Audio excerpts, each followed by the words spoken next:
आज का टॉपिक है टारगेट सेटिंग। बट ये टारगेट सेटिंग करनी क्यों चाहिए, उसका जो मेन रीजन है कि अगर हमें कोई बिजनेस स्टार्ट करना है या इवन नॉट बिजनेस, कोई भी काम करना है, तो बिना टारगेट हमें पता नहीं हम किस डायरेक्शन में जाएंगे। टारगेट सेटिंग में जो पॉलिसी डिप्लॉयमेंट से लेके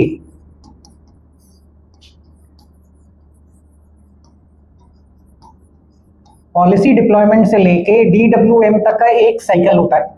DWM मतलब डेली वर्क मैनेजमेंट। इसके इन बिटवीन टारगेट आता है।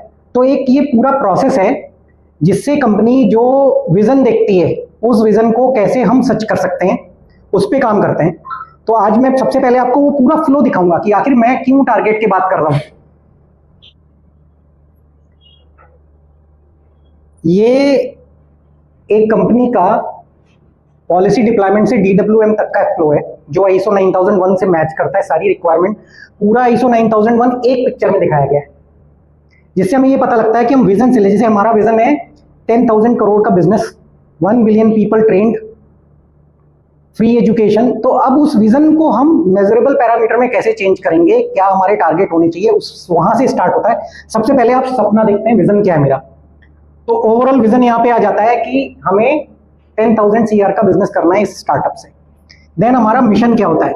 विजन एंड मिशन में फर्क ये है कि vision is a long term, mission time पे पूरा हो सकते हैं। जैसे स्पेस में इंडिया की प्रेजेंस एक विजन है, चांद पे लैंड करना रोवर ये एक मिशन है, फिर सूरज पे जाएंगे, फिर किसी और ग्रह पे जाएंगे, वो मिशन है। तो मिशन छोटे छोटे होते हैं जो चेंज हो सकते हैं, विजन हमेशा एक ही रहता है। अगर आपका विजन चेंज हो गया तो फिर तो गड़बड़ है, क्योंकि आप विजन कभी चेंज नहीं। विजन देखो तो एक बार फाइनल देखो, तो बार बार चेंज नहीं होने चाहिए। तो विजन समझ में आया आपको, मिशन समझ में आया, ठीक है ना। तो अब अगर आपको BMW 8 लेनी है तो that is your vision, but आपका मिशन क्या होगा, मुझे अपना सैलरी डबल करना है, मुझे कहीं प्रॉपर्टी में पैसा बनाना है, मुझे कहीं इन्वेस्ट करना है, तब मैं अपने विजन को सॉल्व कर पाऊंगा। डायरेक्ट विजन पे नहीं पहुंचा जा सकता, आपको छोटे छोटे मिशन बनाने पड़ते हैं और मिशन के थ्रू आप जाते हैं। ये विजन और मिशन का गैप है जो कि बहुत लोगों को क्लियर नहीं होता है। विजन और मिशन के बाद आता है पॉलिसी। पॉलिसी मतलब ओथ, क्या हमारे एथिक्स हैं, क्या हमारे एथिक्स रहेंगे।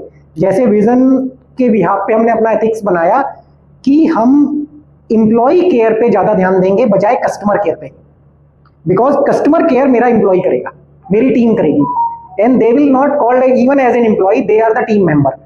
तो ये हमने अपनी पॉलिसी डिसाइड कर ली और उसी हिसाब से हम पॉलिसी पे काम कर रहे हैं कि हमारी पॉलिसी, तो कुछ बिजनेस एथिक्स हमें फाइनल करने पड़ते हैं कि what is our policy, we will be customer oriented, quality product देंगे, ऐसे करके पूरा एक पॉलिसी स्टेटमेंट ISO 9001 में लिखा जाता है।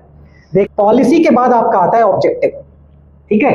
अब यहाँ पे हम एग्जांपल समझते जाएंगे अपने बिजनेस के हिसाब से, जिससे कि आपको समझ में आए, और बहुत इजी ऑप्शन पकड़ेंगे हम सोशल मीडिया को लेके। सोशल मीडिया सारे लोगों को समझ में आता है, चाहे उसको काम कुछ नहीं करना है, बट फेसबुक तो देखना ही है। तो हम उस पॉइंट को लेके चलते हैं। अब इस पॉलिसी, विजन, मिशन, पॉलिसी के बिहाफ पे ऑब्जेक्टिव बनाए गए। अचीव हायर लेवल, इस पॉलिसी में वो वर्ड होता है तब वो ऑब्जेक्टिव में आता है, अगर नहीं है तो ऑब्जेक्टिव नहीं बनेगा, फिर आप मिसअलाइन है। पॉलिसी के हिसाब से ऑब्जेक्टिव बनता है achieve higher level customer satisfaction, ये हमारा ऑब्जेक्टिव हो गया, ठीक है। अब सोशल मीडिया में हमारा कैसा बन सकता है ऑब्जेक्टिव,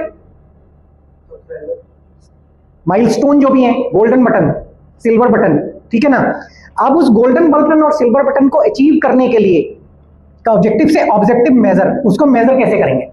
अब मान लिया हमने गोल्डन बटन की बात कर रहे हैं, हमने एक ऑब्जेक्टिव बताया ब्रांडिंग में, हमारा ब्रांडिंग में ऑब्जेक्टिव है गोल्डन बटन लेना है, तो उसका ऑब्जेक्टिव मेजर क्या होगा, या हमारे में कितने फॉलोअर्स हैं, कितने सब्सक्राइबर हैं, वो हमारे ऑब्जेक्टिव मेजर बने। अभी आता है कॉन्टेक्स्ट ऑफ ऑर्गेनाइजेशन।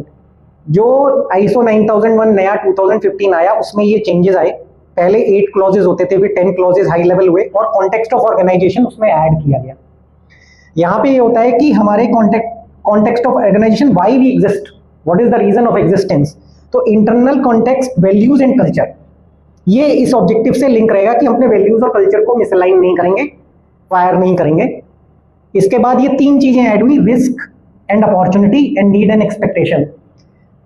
अब हमें फॉलोअर्स करने के लिए, सब्सक्राइबर बनाने के लिए हमारे रिस्क क्या होंगे, जैसे मैं इसमें एक्सप्लेन करता हूं। अगर कस्टमर सेटिस्फेक्शन सर्वे लेना है या एम्प्लॉय सेटिस्फेक्शन सर्वे लेना है, तो आपका रिस्क है एम्प्लॉयज में कंफ्लिक्ट आ सकता है, ठीक है ना। चाहे वो पर्सनल रीजन से सही, चाहे वो प्रोफेशनल रीजन से सही, उसकी वजह से आपके रेटिंग्स में फर्क पड़ सकते हैं। रिस्क मिटिगेशन क्या है कि अगर इंप्लॉय सही नहीं रहेगा ना तो कस्टमर सेटिस्फेक्शन नहीं हो पाएगा सही, बिकॉज इंप्लॉय आपको रिस्पॉन्स ही नहीं देगा कस्टमर को। तो रिस्क मिटिगेशन में क्या होता है, इंप्लॉय एंगेजमेंट एक्टिविटी, तब वो सही होएगा हमारा। तो अब ये बताओ आप, सोशल मीडिया में हम अगर इसको इंप्लीमेंट करना चाहें तो हमारे लिए क्या होएगा? यहाँ पे कंटेंट पसंद नहीं आया, गोल्ड बटन क्यों नहीं मिलेगा? अगर हमने यूट्यूब की पॉलिसी को कंप्लाई नहीं किया, कोई कॉपीराइट इशू आ गया, ठीक है ना। हम दिन रात करते हैं, यही टूल इंप्लीमेंट करते हैं, बट हमें थोड़ा सा अलाइन करने में पता नहीं है। तो इसके रिस्क क्या है? कॉपीराइट इशू, कंटेंट वायलेशन, ठीक है, ये हमारे रिस्क हो गए। अब रिस्क मिटिगेशन क्या होगा आपका? इस पॉलिसी को हमें कॉपीराइट इशू ना है तो हमारा रिस्क मिटिगेशन क्या हो सकता है? हमें अपने कंटेंट को ओरिजिनल कंटेंट बनाना है, मैच भी नहीं होना चाहिए किसी से। जैसे हमने एक कंटेंट बनाया था, आप लोगों ने बहुत ज्यादा चला था, क्वेश्चन पूछते थे आप, और उस पर कॉपीराइट इशू आ गए थे क्योंकि वो किसी के कंसेप्ट से मैच कर रहा था, ठीक है ना। तो वो रिस्क मिटिगेशन है कि वो नहीं होने चाहिए। अपॉर्चुनिटी क्या हो सकती है कि we can create multiple type of content. अगर हम रिस्क करेंगे तो हमें अपॉर्चुनिटी पता लग जाएगी। देन हमारी इंटरेस्टेड पार्टी, ये एक नया वर्ड है इंडस्ट्री में, इंटरेस्टेड पार्टी। तो सोशल मीडिया में हमारी इंटरेस्टेड पार्टी कौन कौन सी है? हमारी इंटरेस्टेड पार्टी है service provider of internet, platform provider, user, editor, जितने भी लोग उस काम से लिंक हैं, they all are interested party. अगर मैं एग्जांपल दूं, फॉर एग्जांपल शार्पनर इंस्टीट्यूट यहाँ पे ओपन है, तो मेरी इंटरेस्टेड पार्टी कौन है? कस्टमर है, स्टेक होल्डर है, शेयर होल्डर्स हैं, सप्लायर्स हैं, जितने सर्विस प्रोवाइडर हैं वो हैं, सारे सप्लायर में आ जाएंगे। उसके अलावा ये सोसाइटी भी मेरी इंटरेस्टेड पार्टनर है। अगर मेरी प्रॉपर्टी से कोई गंदा पानी निकल रहा है या मैं पॉल्यूशन फैला रहा हूं तो सोसाइटी इंपैक्ट हो रही है, तो that is called interested party. तो वो सारी इंटरेस्टेड पार्टी लिखी जाती हैं कि अगर हमें सोशल मीडिया पे करना है तो इंटरेस्टेड पार्टी हमारी कौन सी होगी? एडिटर होगी, इंटरनेट प्रोवाइडर होगी, प्लेटफॉर्म प्रोवाइडर होगी। Need and expectation of interested party, तो इंटरेस्टेड पार्टी चाहती क्या है, ठीक है। अब जैसे इंप्लॉय में मिला है इन्होंने कम्युनिकेशन पेमेंट, तो एडिटर को क्या चाहिए? राइट टाइम पे डेटा चाहिए, ठीक है, पेमेंट्स चाहिए, इंटरनेट प्रोवाइडर को चाहिए, पॉलिसी वायलेशन नहीं होने चाहिए। तो ये पूरा आपका फ्लो बनता है। इसका टारगेट सेटिंग से डायरेक्ट कोई लिंक नहीं है, बट आपको अगर कोई फ्लो बताया जा रहा है ना तो आपको पूरा वो आइडिया लगना चाहिए कि टारगेट सेटिंग कहां से जनरेट हुआ है हमारा, ठीक है ना। ये एक टूल है एक्स मैट्रिक्स,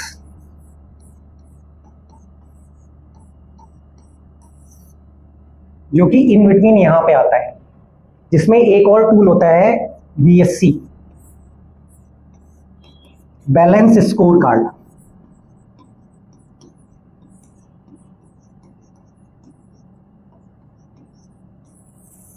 हम जो आज सीखने वाले हैं या हमारे बिजनेस में जो ढंग से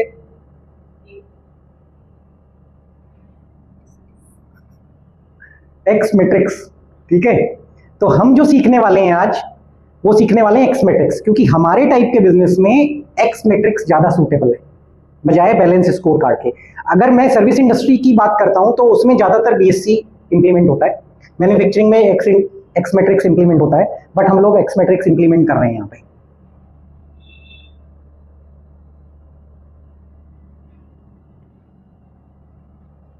अब आ जाओ, पहले आपको एक्स मैट्रिक्स से पिक्चर देखो और पिक्चर देख के आप थोड़ा अंदाजा लगाओ कि इससे आपको क्या समझ में आ रहा है।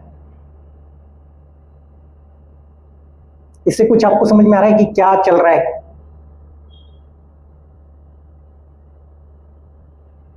देखो एक्स मैट्रिक्स को मैं बहुत समरी में बता देता हूं आपको, जिससे कि आपको ना बाद में इजी समझ में आएगा। अगर मुझे दिल्ली जाना है, मेरी पहली प्रायोरिटी है दिल्ली जाना है मुझे, उसके लिए मुझे क्या बैग तैयार करना है, उसके लिए मुझे अपने कपड़े तैयार करने, उसके लिए मुझे अपना वॉलेट तैयार करने, पैसे रखने, सारी तैयारी करनी है। अब वॉलेट में कितने पैसे चाहिए? मान लो दिल्ली की बजाय अगर हम यूएस जा रहे हैं तो हमें इतने डॉलर चाहिए, इतनी ये चीजें चाहिए, ये सारी चीजें डिसाइड करते हैं। फिर कब क्या चाहिए तो डिटेल में जाके हम फाइनली टारगेट में लैंड करते हैं। यही एक्स मैट्रिक्स है। एज ए समरी इतना बड़ा टूल कुछ भी नहीं है, बट उसको रियली इंप्लीमेंट करना, उसमें लिंकेज लगाना ज्यादा इंपॉर्टेंट है। ब्रेक थ्रू ऑब्जेक्टिव, ठीक है, तो ब्रेक थ्रू ऑब्जेक्टिव में हमने एक कंपनी का बनाया था, इसमें उन्होंने बोला इंक्रीज। ब्रेक थ्रू ऑब्जेक्टिव और ऑब्जेक्टिव में क्या फर्क है? देखो अगर मैं कोई वर्ड बोल रहा हूं ना, बीच बीच में मैं बोलूंगा जो टर्मिनोलॉजी इंडस्ट्री की है, तो अगर आपको नहीं पता है तो आप उसी टाइम पूछो। एक ब्रेक थ्रू ऑब्जेक्टिव और एक ऑब्जेक्टिव में क्या फर्क है? जैसे मुझे फॉर एग्जांपल मेरा सैलरी पैकेज 5 लाख है, ठीक है ना, मुझे जॉब चेंज चाहिए 6.5 लाख पे, 7 लाख, बट मुझे ये मेरा ऑब्जेक्टिव है। बट ब्रेक थ्रू ऑब्जेक्टिव क्या है, आज मेरी 5 लाख है बट मुझे अगली जॉब 15 लाख की चाहिए, मैं को सैलरी करेक्शन करवानी है। मेजर टारगेट आपका जो जा रहा है दैट इज ब्रेक थ्रू, ठीक है ना। तो वो फर्क है objective and breakthrough objective में। ऐसा करियर में प्लान करना पड़ता है कि आज मेरी सैलरी ये किसी भी कारण से है बट मुझे अब ट्रिपल करनी है, ठीक है ना। तो वो है ब्रेक थ्रू। आज मेरा प्रोडक्शन 1500 यूनिट है, नॉर्मली मैं बढ़ाऊंगा 2000 कर सकता हूं, नहीं बट मुझे कैपेसिटी बढ़ानी 5000 पीस बनाने। अब उसके लिए मुझे प्लांट बड़ा लगाना पड़े, मुझे लाइन ज्यादा लगानी पड़े, वो बात की बात है, बट फिलहाल मेरा ये ब्रेक थ्रू ऑब्जेक्टिव है, ठीक है ना। ये फर्क है ब्रेक थ्रू ऑब्जेक्टिव और ऑब्जेक्टिव में। तो ब्रेक थ्रू ऑब्जेक्टिव हमारा क्या है इस साल का? इस साल हमारा purely we are working on revenue. Branding तो मैं आपके ऊपर छोड़ दूंगा कि भाई ये टारगेट सेटिंग कर दिया, ये कर दिया, अभी मैं रेवेन्यू पे बात करूंगा सबसे। तो इस साल का हमारा ब्रेक थ्रू ऑब्जेक्टिव क्या हो सकता है? आपको फाइनल टारगेट पता है हमारा 10,000 CR का बाई 2030। मैडम वो जहां मैं बैठता हूं उसकी दीवार पे लिखा हुआ है, ठीक है। 10,000 CR क्यों है, 9,000 CR क्यों नहीं है, या 11,000 CR क्यों नहीं है? 10K CR 10,000 करोड़ रुपए का टारगेट है 2030 तक बिजनेस का। ये क्यों है? आज की डेट में डॉलर चल रहा है 84 समथिंग या 85, ठीक है ना। जब मैं कंटिन्यू इंपोर्ट करता हूं तो लगभग ये 76 रुपए पे था, 78 पे आया, 84 पे आया। तो मेरा जो अंदाजा है कि 2030 तक ये 100 रुपए पहुंच जाएगा आराम से, 100 तो पहुंच ही जाएगा, हो सकता है क्रॉस कर जाए क्योंकि इंडिया भी तेजी से राइज कर रहा है। आपको ये पता है डॉलर प्राइस अगर इंडिया आज चाहे तो आज गिरा दे, गिरा सकता है, 50 रुपए में आ जाएगा, बट उससे इंडिया की इकोनॉमी पे बहुत असर पड़ेगा, ठीक है ना। हम जितने नोट छापते हैं, इंडिया कितने भी छाप सकता है, प्रिंटिंग मशीन है, बट नहीं, उससे करेंसी जो हमारी वीक पड़ने वाली है। तो 100 रुपए तक डॉलर पहुंचेगा हमारा। अब हमें बनना है यूनिकॉर्न, और यूनिकॉर्न बनने के लिए कितना नंबर चाहिए होता है?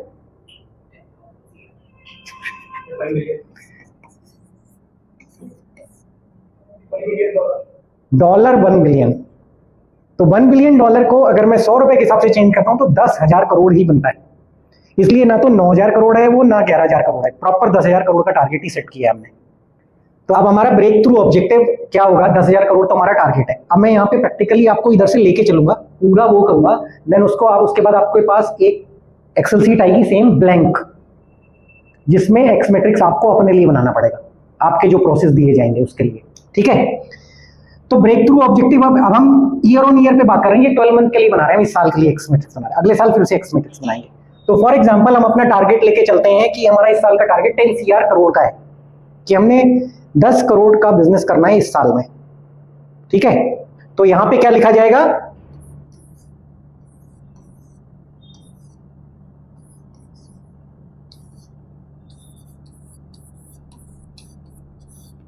$2030, ठीक है। 2025 का टारगेट है 10 CR, ठीक है। रफ टारगेट लिया है, अभी ये एक्चुअल नहीं है, हम एक्चुअल जो भी लेंगे वो आपको बताएंगे। 10 करोड़ का टारगेट है। अब सबसे पहले तो हम इस टारगेट को तोड़ेंगे 12 महीने में, उसके बाद मैं एक्स मैट्रिक्स में लेके जाऊंगा आपको, ठीक है। अब 10 करोड़ को 12 महीने में तोड़ना है, तो कैसे तोड़ोगे आप? आप कह रहे हो 12 से डिवाइड करना है, ठीक है ना। तो ये जो लॉजिक है ना आपका, डिवाइड बाई 12, मैथमेटिक कैलकुलेशन आपके बिल्कुल सही है, बट इंडस्ट्री या किसी के हिसाब से कोई भी चीज जब रैंक अप होती है ना तो एक साथ नहीं होती, उसको धीरे धीरे बिल्ड होता है, ठीक है। तो हमें क्या जाना है, या तो हम मंथली इंक्रीज करते जाएं या हम क्वार्टरली इंक्रीज करते जाएं, कि हम कैसे करेंगे।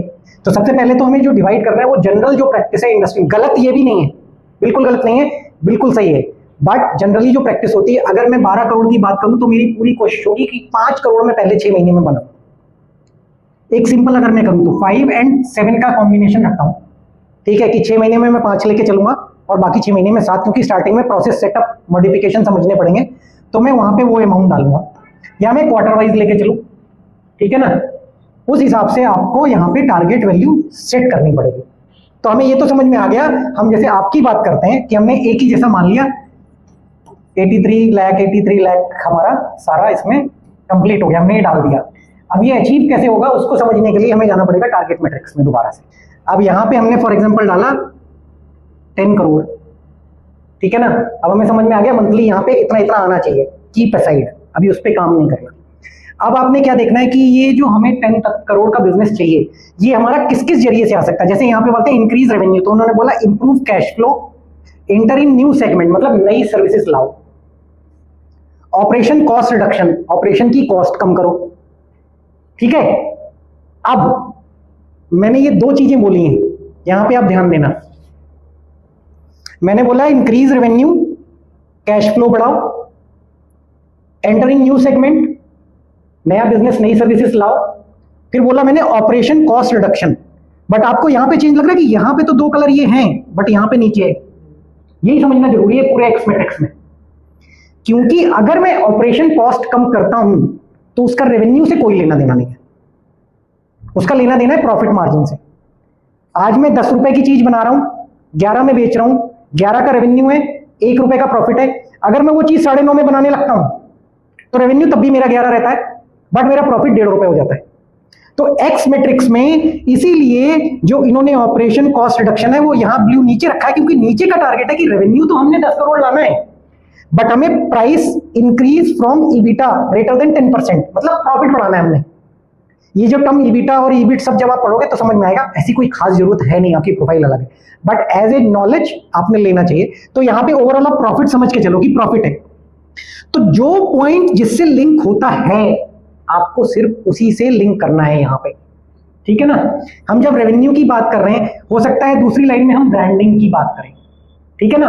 अब 2 पॉइंट लेके चलेंगे हम, यहां पे इंक्रीज रेवेन्यू और दूसरी लाइन में मान के चलो ब्रांडिंग, कि हमने ब्रांडिंग इंप्रूव करनी है। तो पहला हमारा क्या होगा कि हम अपनी जो बिजनेस एंड सर्विसेज हैं उनको सेल आउट करें, सेल्स, तो सेल्स यहां पे लिख जाएगा। दूसरा आएगा कि हम इंस्टीट्यूशन से कनेक्ट करें, अपने टाइप्स बनाए, एम्प्लॉयमेंट पार्टनर बने ज्यादा से ज्यादा इंस्टीट्यूट के, तो वो यहां पे आ जाएगा और इससे लिंक हो जाएगा, क्योंकि ये सब रेवेन्यू जनरेट कर रहे हैं बट ब्रांडिंग जनरेट नहीं कर रहे हैं डायरेक्ट। अगर हमारा ब्रांडिंग का टारगेट यहां पे है तो यहां पे क्या आएगा, ब्रांडिंग में क्या हो सकता है हमारा, कौन सा ऐसा पॉइंट होता है जो हम ब्रांडिंग में डालें कि ब्रांडिंग जिससे इंप्रूव होगी, इवेंट्स हो गए, ठीक है, प्लस सोशल मीडिया पे जो हमारा वो था कि भाई यूट्यूब के हमारी जो रीच है बढ़े, गोल्ड बटन मिले, हमें पता लग जाएगा हमारे सब्सक्राइबर में, तो यहां पे आ गया यूट्यूब गोल्ड बटन। तो यूट्यूब गोल्ड बटन जो होएगा वो यहां ब्रांडिंग से लिंक रहेगा, वो रेवेन्यू से लिंक नहीं रहेगा। But there is one thing, अगर यहां पे यूट्यूब की जगह फेसबुक लिखा होता तो डेफिनेटली सिर्फ वो ब्रांडिंग से कनेक्ट होता, बट यूट्यूब पैसे भी देता है तो उसको भी हम रेवेन्यू से कनेक्ट कर सकते हैं, फेसबुक को नहीं कर सकते हैं, इंस्टा को नहीं कर सकते हैं। तो ये जो लिंकेज आप देख रहे हैं ना, ये जो कलर्स हैं, ये लिंकेज ही समझना होता है हमने कैसे बनाना है। अपने टॉप ब्रेक थ्रू ऑब्जेक्टिव्स को यहाँ पे लेके फिर आपने उनसे लिंकेज क्रिएट करना है, ठीक है। तो हम यहाँ पे ब्रांडिंग वाले पॉइंट पे चलेंगे अब, जिससे कि हम ब्रांडिंग वाला पॉइंट आपको समझा पाए। ब्रांडिंग वाले पॉइंट पे चले तो वहां पे क्या क्या आएगा, यहाँ पे क्या क्या आ सकते हैं पोटेंशियल। जैसे क्या आता है हमारा ब्रांडिंग में, सबसे पहले क्या आएगा हमारा, हमें कौन कौन से प्लेटफॉर्म कवर करने हैं, ठीक है, फेसबुक, इंस्टा, सारे प्लेटफॉर्म रख लिए, ठीक है ना, और लिंकेज कर दिया, ये ब्रांडिंग से लिंक है क्योंकि ब्रांडिंग वहीं से बना रहे हैं फिलहाल, डिजिटल मार्केटिंग, गूगल एड्स आ गए, ठीक है ना, एसईओ हो गया, एसईएम हो गया, ये हमारे ब्रांडिंग के हो गए। तो यहाँ पे 5 वो पॉइंट आ जाएंगे, 5 उनसे लिंक हो जाएगा। ये लिंकेज आपको क्लियर हो गया, पहले एक्स का पहला पार्ट क्लियर हो गया आपको कि ब्रेक थ्रू ऑब्जेक्ट के थ्रू अपने एनुअल ऑब्जेक्टिव्स पे कैसे जाते हैं। अब हमारा होता है इंप्रूवमेंट प्रायोरिटीज। यहाँ पे मैं मान के चलता हूं कि यहाँ पे यूट्यूब लिखा है, सिर्फ यूट्यूब पे बात करेंगे आज, यहाँ पे यूट्यूब लिखा है। अब आपने यूट्यूब से related improvement opportunity, improvement objective, priorities जो है, जो क्या हो सकते हैं यूट्यूब में, क्या क्या मेट्रिक्स आ सकते हैं, फॉलोअर्स आ गए मेरे, सब्सक्राइबर आ गए मेरे, ठीक है ना, मोनेटाइजेशन हो गया मेरा, ठीक है ना, सिल्वर बटन हो गया, गोल्डन बटन हो गया, जो भी माइलस्टोन इंप्रूवमेंट जो भी है मुझे मैंने कर लिया, ठीक है ना, कंटेंट क्रिएशन डाल दिया मैंने, ठीक है ना। इंस्टा को फॉलोअर्स को क्या कहते हैं, सब्सक्राइबर कहते हैं, फॉलोअर्स कहते हैं, फॉलोअर्स कहते हैं। मैंने यहाँ पे फॉलोअर्स भी डाल दिए क्योंकि 2-3 और भी हैं, उसके लिए मैंने फॉलोअर्स भी डाल लिए। तो जो जो आपके यूट्यूब से लिंक होंगे वहां पे आपने कलर करना है। जैसे यहाँ पे 5 पॉइंट लिखे हैं जो यूट्यूब से लिंक है, 5 पॉइंट लिखे हैं जो इंस्टा से लिंक है, 5 पॉइंट लिखे हैं जो फेसबुक से लिंक है। तो और यहाँ पे यूट्यूब, इंस्टा, फेसबुक ऐसे करके लिखा हुआ है, यहाँ पे ये आया ना हमारा, जो अभी लिंकेज समझा था। तो यहाँ पे हम सारे पॉइंट लिखेंगे जो यूट्यूब इंस्टा ब्रांडिंग से रिलेटेड है और उनको उन्हीं से लिंक करेंगे जिधर से भी लिंक हो रहे हैं वो, ठीक है ना। लिंकेज समझना, it's a visual management to understand targets कैसे लिंक होते हैं। तो मैंने यहाँ पे डाले सब्सक्राइबर, तो यूट्यूब में हम यहाँ पे मार देंगे। यहाँ पे लिखा मैंने फॉलोअर्स, तो मैं इंस्टा वाले में ये कलर मार दूंगा, ठीक है। ये वाली चीज क्लियर हुई, इंप्रूवमेंट प्रायोरिटीज। अब हम उस चीज पे आते हैं जो एक्चुअली मैंने सिखाने के लिए ट्रेनिंग रखी, टारगेट सेटिंग। लेकिन अगर कोई टॉपिक को डायरेक्ट में सिखाऊं, उसका बैकग्राउंड ना दूं, तो फिर वो क्लैरिटी नहीं आती है। अब एक्स मैट्रिक्स का सबसे लास्ट एक्स आता है, इसको कहते हैं टारगेट टू इंप्रूव। अब मान लिया हमने यहाँ पे यूट्यूब को लेके चलेंगे, हमने यहाँ पे लिखा फॉलोअर्स, ठीक है ना, या गोल्ड बटन मान लेते हैं, गोल्ड बटन यहाँ पे लिखा हुआ है। अब गोल्ड बटन के रिगार्डिंग आपके टारगेट क्या होंगे? भाई ये मूव क्यों नहीं कर, मूव कर गया। गोल्ड बटन को अचीव करने के लिए अभी हम सिल्वर, अभी हम क्या कर रहे थे, मोनेटाइज कर रहे थे। हमने टारगेट क्या सेट किया, हमारा इंप्रूवमेंट प्रायोरिटीज क्या थी, मोनेटाइजेशन। तो हमने कितने अपने टारगेट लिए, वॉच आवर्स होने चाहिए हमारे, कॉपीराइट इश्यू नहीं होना चाहिए, अलग अलग आईपी पे चलने चाहिए, इतनी आईडी से देखने चाहिए। तो वो सब हमने बताया, इतने लोग देखने चाहिए। कैसे प्लान किया हमने 3000 घंटे, या वो कि हमारे इतने पॉडकास्ट देखने चाहिए, इतने लोग देखें, इतने घंटे देखें। हाउ इट केम्स कि भाई 20 आवर्स वॉच टाइम होना चाहिए, तो हमें उस पर गूगल एड्स लगाने या डिटेल करनी है, तो हम कैसे करें। तो वो सब हमने अंडरस्टैंडिंग बनाई। तो वो एक आपके एक यहाँ पे गोल्ड बटन के पॉइंट से यहाँ पे 10 टारगेट भी बन सकते हैं। तो आपने वो 10 टारगेट यहाँ पे लिखने हैं। जैसे सबसे पहला लिखा वॉच आवर्स, ठीक है। देन हमारा आया कॉपीराइट, देन हमारा आया आईपी एड्रेस का इशू, ठीक है। ये सारे आपने यहां पे लिख लिए। लिखने के बाद अब हम लिंक करेंगे। जो जो पॉइंट मेरा गोल्ड बटन से लिंक है उसमें हम वहां पे कलर करेंगे। जो गोल्ड दूसरा पॉइंट आगे उसी टारगेट में हम लिखते जाएंगे, वो जिससे कनेक्ट होगा वो यहां पे, जैसे इधर मैं देखूं कि इधर बहुत सारे हैं, इतने सारे। ये पूरी एक कंपनी के जो अप्रॉक्स मेरे ख्याल से 6-7 हजार करोड़ का धंधा करते थे, उनका पूरा 6-7 हजार करोड़ का धंधा इसमें भरा हुआ है, एक पेज में। सारे टारगेट हैं हर डिपार्टमेंट्स के। जो आप पूछ रहे थे डिपार्टमेंट्स के क्या टारगेट हैं, अब जैसे सोशल मीडिया में 7 रोल होते हैं, content strategy, planning, editing, posting, insight, बहुत सारे रोल होते हैं। तो वो सब पे जाएंगे सारे। तो इस तरीके से ये आपने पूरा एक्स मैट्रिक्स बनाना है। इस एक्स मैट्रिक्स में मैंने एक चेंज किया था, जो कि जो टूल इनोवेट किया गया है मेरे ख्याल से जापान से है। अगला क्या किया इन्होंने, रिसोर्स। अब देखो इसको हमने सारे टारगेट लिया, अब बोल रहे रिसोर्स डिपार्टमेंट या रिसोर्स क्या, तो डिपार्टमेंट यहाँ पे नाम लिख लिए, क्योंकि हो सकता है एक टारगेट मल्टीपल डिपार्टमेंट्स को जाता है, ठीक है ना। तो यहाँ पे वो लिख के, और इधर से जो इधर से लिंकेज बनाया था उसका लिंक हमने इधर लगाया कि ये वाले टारगेट इस डिपार्टमेंट से लिंक है। अब जैसे ये टारगेट है, देखो लिंक बताता हूं, कस्टमर रिस्पॉन्स, इसमें response rate, customer closure rate, closure performance, complaint, ये सारी चीजें इससे लिंक होती हैं। और ये जाके 2 डिपार्टमेंट से लिंक होती हैं। पहला डिपार्टमेंट क्या है, क्यूए, एंड दूसरा डिपार्टमेंट है मार्केटिंग एंड सेल्स, क्योंकि वो कस्टमर हैंडल करते हैं। तो उनके भी इसमें एक ही टारगेट 2 डिपार्टमेंट में हो सकता है, उनकी वैल्यूज अलग किए जा सकते हैं। ये पूरा बनने के बाद एक्स मैट्रिक्स बनता है एज पर जो ये टारगेट बनाया गया। मैंने जो यहाँ पे चेंज सजेस्ट किया था, जो मैं इंप्लीमेंट करता हूँ, तो मैं ऐसे इंप्लीमेंट करता हूँ। मैं यहाँ पे इंडिविजुअल टारगेट ओनर का नाम लिखता हूँ। तो रिसोर्स के साथ रिस्पॉन्सिबिलिटी भी मुझे यहीं पे दिखती है कि डिपार्टमेंट में हो सकता है 10 लोग हैं, कौन सा क्या टारगेट कौन देख रहा है वो भी मुझे यहीं पे दिखे, अलग मुझे ना जाना पड़े देखने के लिए। तो ओवरऑल जो ये एक्स मैट्रिक्स है ये हमें बनाना पड़ेगा अपने अपने प्रोसेस के लिए। तब हम टारगेट पे आएंगे। अभी भी हम टारगेट पे नहीं है, टारगेट के टाइप्स पे हम आने वाले हैं। अभी आपको पूरा टारगेट कहाँ से आते हैं और किस तरीके से लिंकेज रहते हैं। जब मैं आपसे बोलता हूँ कि नहीं भाई ये करना है, तो आपको भी लॉजिक पता होना चाहिए ना, ये फाइनली कहाँ जा रहा है, तब तो उसका लॉजिक है। अगर वो उसकी इंपॉर्टेंस नहीं समझेंगे आप, तो फिर नहीं करेंगे उतना डेडिकेशन से। और बिलीव मी, जब आपका अपने टॉपिक पे कॉन्फिडेंस होता है तो आप सेल्स अच्छी कर सकते हैं। सेल्स मतलब नॉट ओनली मनी सेल्स, अपने कंसेप्ट को बताना, अपने कंटेंट को बताना, वो भी एक सेल्स है। जैसे हमने जो अपने टारगेट्स बनाए हम इसी तरीके से प्रेजेंट करते हैं, बस हमने हाइपरलिंक नहीं लगाए। आगे से अप्रैल से मुझे हाइपरलिंक लगे हुए चाहिए। हाइपरलिंक काम कैसे करता है, जैसे आपका यहाँ पे टारगेट है सेल्स रेवेन्यू, ये सारे कॉलम भी उसमें लगे हैं, हम देखते नहीं है। Department, owner, trend, base data क्या है हमारा, तो जो भी मार्च की क्लोजिंग होगी वो हमारा बेस डेटा होगा। टारगेट करंट ईयर कितना है, मंथली कितना है, डेली भी उसी में आगे रहेगा। तो इस हिसाब से पूरा ये अपडेट होगा। इसमें मेन चेंज क्या है, जैसे ही आप इस पर क्लिक करेंगे तो ये शीट खुलेगी जिसमें कि आपके मंथ का डाटा आएगा। फॉर एग्जांपल सेल्स का मंथ का भी वो डेटा यहाँ पे आ गया, वहां पे टेक्स्ट डेटा था, यहाँ पे ग्राफ डेटा आ गया, टेक्स्ट भी आ गया। अब आपने क्या करना है, हर महीने जो आप मंथली मीटिंग करते हो ना, वो आपने यहाँ समझाना है कि आपका फॉर एग्जाम्पल ये टारगेट पूरा नहीं हुआ, ये टारगेट लाइन है, टारगेट पूरे नहीं हो पाए मई का, तो मंथ में ईयर 2018 जो इसमें लिखा वो लिख रहा हूं। Reason for non achievement, customer rejection, less production, 2-3 reason भी हो सकते हैं हमारे, ठीक है। एक्शन प्लान, इसमें एनालिसिस नहीं डाला है बट एनालिसिस हम डाल सकते हैं। पॉइंट एनालिसिस क्या हुआ मेरा, लेस प्रोडक्शन का।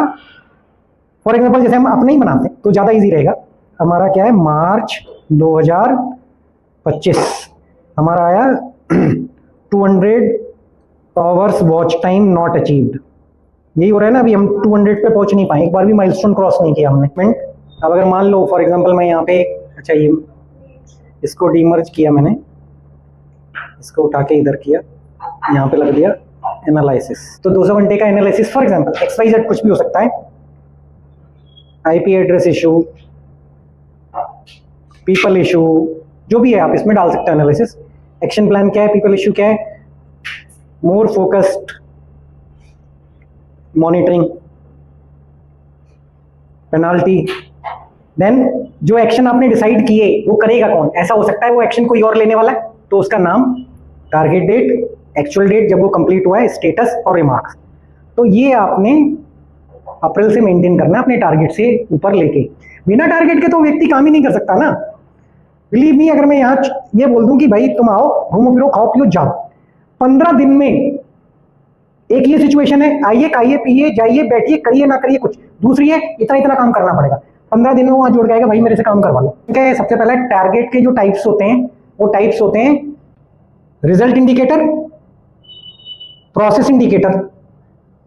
तो प्रोसेस इंडिकेटर से आपका लेना देना है, मेरा लेना देना है, बट मुझे बेनिफिट नहीं हो रहा है। मुझे बेनिफिट हो रहा है रिजल्ट इंडिकेटर से। जैसे YouTube मोनेटाइज होता है, मेरा तो वो देखूंगा मैं, आप देखो 4 घंटे 4000 घंटे कौन कौन देख रहा है कौन नहीं देख रहा है, ये मेरे को कोई मतलब नहीं, वो प्रोसेस इंडिकेटर है। मुझे चाहिए गोल्ड बटन सब्सक्राइबर। आप देखो, आप डेली 1 रील डाल रहे हो, 2 डाल रहे हो या नहीं डाल रहे हो, मुझे रिजल्ट इंडिकेटर से मतलब है। लेकिन just to support and trend you, 2 4 6 महीने में 1 साल में सिर्फ मैं रिजल्ट इंडिकेटर ही देखूंगा, बाकी चीज मैं देखूंगा, बाकी चीज आप अपनी टीम के थ्रू देखोगे। क्योंकि जो मेरे प्रोसेस इंडिकेटर हैं वो आपके रिजल्ट इंडिकेटर है, जो आपके प्रोसेस इंडिकेटर हैं वो आपकी टीम के रिजल्ट इंडिकेटर है। ठीक है ना। अब इसमें एक चीज और है, जाते जाते मैं मतलब ये फाइल क्लोज करने से पहले दिखा देता हूं, शायद इसमें है, बहुत इंपॉर्टेंट टूल है, हमने बनाया था। तो स्वाट, ठीक है ना, ये टूल बहुत यूज होता है if you are in branding, ठीक है ना, एनी बिजनेस। ये टूल आपको आज नहीं हो सकता है, 2-3 साल बाद भी काम आए, बिकॉज ये टूल बहुत इंपॉर्टेंट है। मैं ये भेज दूंगा, आप लोग समझ के बनाना, है ना। Types of target,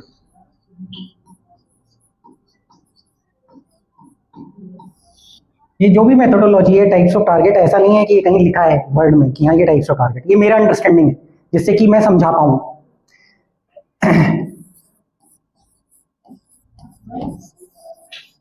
result indicator या रिजल्ट टारगेट,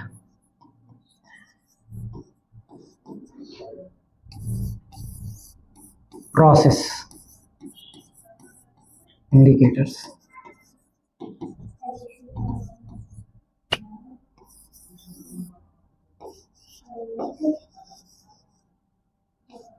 वैल्यू टारगेट्स। ये मेरी मेथोडोलॉजी है, कहीं कुछ नहीं लिखा है, तो हो सकता है लोग अपने अलग समझ रहे हो, बट मैं यही समझता हूं। तो result indicator, process indicator and value indicator, ठीक है ना। तो सोशल मीडिया में YouTube gold button is our target main. अब this is what a result indicator, ठीक है, जो हमें वो चाहिए। तो मेरा रिजल्ट इंडिकेटर क्या होगा, 10 लाख सब्सक्राइबर, क्योंकि गोल्ड बटन मिलेगा 10 लाख सब्सक्राइबर पे, सिल्वर मिलता है 1 लाख पे। तो मेरा रिजल्ट इंडिकेटर है 10 लाख सब्सक्राइबर होने चाहिए। दूसरा रिजल्ट इंडिकेटर है कोई भी कॉपीराइट या पॉलिसी वायलेशन नहीं होना चाहिए। ये 2 ही मेरे रिजल्ट इंडिकेटर है। अब गोल्ड बटन का लेना देना वॉच ओवर से नहीं है, ओनली सब्सक्राइबर से। तो अगर मेरे सब्सक्राइबर आ गए, वॉच आवर्स थोड़ा कम भी रह गया, मेरे गोल्ड बटन पे फर्क नहीं पड़ेगा। तो लेकिन क्या होएगा, जब वैल्यू इंडिकेटर आएगा कि यूट्यूब से पैसा बनाना है, तब वो आपका बनेगा इंडिकेटर उसमें, ठीक है ना। तो हमें ये याद रखना है। आपका क्या रहेगा, फॉर एग्जाम्पल मान लो हर्ष और आप लोग टेक देख रहे हो, एडिटिंग देख रहे हो, तो आपका गोल्ड बटन के ऊपर आपके प्रोसेस इंडिकेटर क्या है, editing time, daily reel delivery, ठीक है ना, ये आपके प्रोसेस इंडिकेटर हो गए। अब जब आप ये रिजल्ट इंडिकेटर प्रोसेस इंडिकेटर बनाएंगे, मैं इस बार चाहता हूं आप रिजल्ट और प्रोसेस इंडिकेटर दोनों बनाएं, ठीक है ना। अब वैल्यू इंडिकेटर या वैल्यू टारगेट क्या है, value exactly value is not directly in term of currency, paid partnership हो जाए, कोलैबोरेशन हो जाए, या फिर हमारा जो चैनल है वो ज्यादा बड़ा हो जाए, that is also a value कि हम वहां से हम एडवर्टाइजमेंट्स ले सकते हैं, तो वो वैल्यू स्पॉन्सरशिप मिल जाए, ठीक है ना। हमारा जब फॉर एग्जांपल 15-20 मिलियन अगर हमारा इंस्टा पे हो जाता है, उसके बाद हम तो वो कुछ नहीं, फिर तो घूमते ही रहो, फीते ही काटते रहो दुकानों का, उसी में बर्थडे में ही जाते रहो, उसी में पैसे कमा लोगे आप। तो आपके हर चीज में वैल्यू इंडिकेटर होना चाहिए। टारगेट के टाइप्स बहुत सिंपल है। पहला टारगेट होता है रिजल्ट इंडिकेटर, हमें जाना कहां है। जैसे अगर YouTube की बात करते हैं तो YouTube से फाइनल मेरा रिजल्ट इंडिकेटर है कि मेरे सब्सक्राइबर कितने हैं, मेरे वॉच आवर्स कितने हैं। इसके प्रोसेस इंडिकेटर क्या हो सकते हैं, प्रोसेस इंडिकेटर होते हैं कितने रील अपलोड कर रहे हैं, कितना कंटेंट अपलोड कर रहे हैं, कॉपीराइट इश्यू नहीं आने चाहिए, एडिटिंग में टाइम कितना लगा है, ये प्रोसेस इंडिकेटर है। वैल्यू इंडिकेटर आता है यूट्यूब में कि हम यूट्यूब का मोनेटाइजेशन चैनल हो गया, पर 1000 रिव्यू हमारे कितने आ रहे हैं, कितने एड्स मिल रहे हैं वहां से, तो ये वैल्यू इंडिकेटर है। तो अगर एक लाइन में हम बताते हैं तो रिजल्ट इंडिकेटर आपके होते हैं, प्रोसेस इंडिकेटर आपके सबऑर्डिनेट है, आपकी टीम के होते हैं, वैल्यू इंडिकेटर कंपनी का होता है। जो प्रोसेस इंडिकेटर आपके टीम के हैं वो उस टीम के रिजल्ट इंडिकेटर होंगे, और वहां से उसके प्रोसेस इंडिकेटर नए निकलेंगे जो उसकी टीम के होंगे। तो ये तीन चीजें बहुत जरूरी हैं। टारगेट जब भी बनाते हैं आप डायरेक्ट टारगेट नहीं लिखेंगे, आपको तीन कैटेगरी में लिखना है, result indicator, process indicator and value indicator.